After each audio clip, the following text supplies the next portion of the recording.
क्या देख रहे हो? सब्सक्राइब करो ना मेरे चैनल को, और हाँ, घंटी को दबाना मत भूलना ताकि आपको सेटी फिल्म्स प्रेजेंट। प्रेम से बोलो छठी मैया की।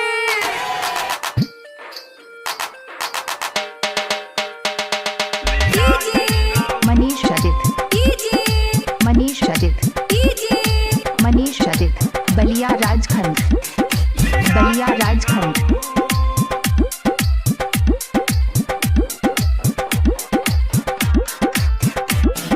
सैया करिले निघोरानु हो लादो कलसाया सूप दू जोरानु हो एहो सैया करिले निघोरानु हो लादो कलसाया सूप दू जोरानु हो सारा दुख या दर्द जाई छूट जाई बाराती हम भूख लिया दिनाऊ जाई बाराती हम भूख लिया दिनाऊ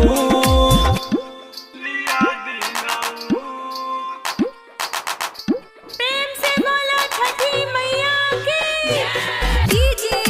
मनीष रजित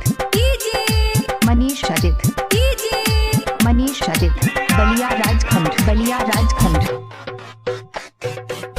कह के देवर जी के मार्केट भेजा दी सहुआ के संगे संगे नारियल भिला दी कह के देवर जी के मार्केट भेजा दी सहुआ के संगे संगे नारियल भिला दी रउआ लिया दी नदियारी चरमू जाई बाराती हम भूख लिया दिनाऊ जाई बाराती हम भूख। बोला बोला छठी मैया की। मनीष रजित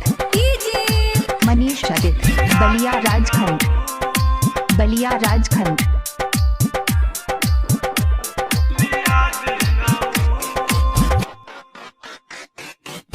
देखी के सोनू खाली हाथ सोजह शंकर के संगे गैल राइटर सरोज